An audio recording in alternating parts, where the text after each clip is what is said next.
Hello କୁନି ସାଙ୍ଗମାନେ, ଆସ ଶୁଣିବା ଆଜିର ଗପ ଶିଆଳର ଅଙ୍ଗୁର ଖିଆ। ଏକଦା ଏକ ଘଞ୍ଚ ଜଙ୍ଗଲରେ ଗୋଟେ ବହୁତ ଚତୁର ଶିଆଳ ରହୁଥିଲା।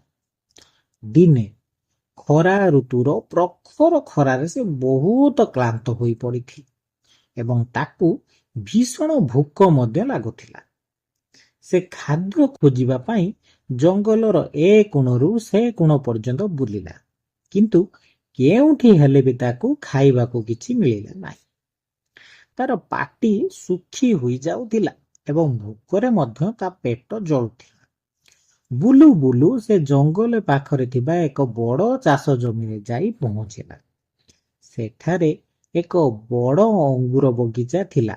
ଶିଆଳଟି ବଗିଚା ଭିତରକୁ ଯାଇ ଦେଖିଲା ଯେ ଉଚ୍ଚ ମଞ୍ଚା ଗୁଡ଼ିକରେ କେତେକ ଅଙ୍ଗୁର ଲତା ମାଡ଼ିଛି ଏବଂ ସେଥିରୁ ବଡ଼ ବଡ଼ ପାଚିଲା ଅଙ୍ଗୁର ପେନ୍ଥା ଝୁଲୁଛି।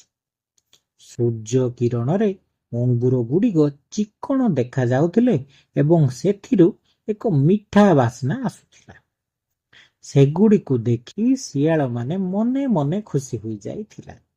ଶିଆଳଟି ପ୍ରଥମେ ଗୋଟିଏ ପେନ୍ଥା ପାଖକୁ ଗଲା ଏବଂ ତାକୁ ଧରିବା ପାଇଁ ଜୋରରେ ଉପରକୁ ଡେଇଁଲା, କିନ୍ତୁ ଅଙ୍ଗୁର ପେନ୍ଥାଟି ତାଠାରୁ ବହୁତ ଉପରେ ଥିଲା। ତେଣୁ ସେ ପୁଣି ଥରେ ପଛକୁ ଯାଇ କିଛି ବାଟ ଦୌଡ଼ି ଆସି ଡେଇଁଲା, ତଥାପି ସେ ସଫଳ ହେଲା ନାହିଁ। ସେ ଏହିପରି ବାରମ୍ବାର ଚେଷ୍ଟା କରୁଥିଲା। କେତେବେଳେ ସେ ଡାହାଣକୁ ଡେଇଁଲା ତ କେତେବେଳେ ବାଁ, କିନ୍ତୁ ଅଙ୍ଗୁର ପାଖରେ ପହଞ୍ଚି ପାରିଲା ନାହିଁ। ଶେଷରେ ସେ ସମ୍ପୂର୍ଣ୍ଣ ହାଲିଆ ହୋଇଗଲା। ତାର ଦେହରୁ ଝେଳ ବୋହିବାକୁ ଲାଗିଲା। ସେ ବୁଝିପାରିଲା ଯେ ସେ ସେଇ ଉଚ୍ଚା ମଞ୍ଚାରୁ ଅଙ୍ଗୁଳି ତୋଳିବା ତା ପକ୍ଷେ ଅସମ୍ଭବ। ତାର ସବୁ ଆଶା ମଉଳିଗଲା। ନିଜର ଅସାମର୍ଥ୍ୟକୁ ଲୁଚାଇବା ପାଇଁ ସେ ନିଜ ନିଜ ନାକ ଟେକି ସେଠାରୁ ଚାଲିଯିବାକୁ ଲାଗିଲା ଏବଂ ବିରକ୍ତି ପାଟିରେ କହିଲା, ଧେତ୍, ଏ ଅଙ୍ଗୁର ଗୁଡାକ ଜମା ଭଲ ଦେଖାଉନାହିଁ। ଏଗୁଡାକ ଭାରି ଖଟା ହେଇଥିବ। ଯଦି ମୁଁ ଏହାକୁ ଖାଇଥାନ୍ତି ତେବେ ମୋର ପେଟ ଖରାପ ହୋଇଯାଇଥାନ୍ତା। ୟା କହି ସେ ଗୁଣୁ ଗୁଣୁ ହୋଇ ଜଙ୍ଗଲ ଭିତରକୁ ଫେରିଗଲା।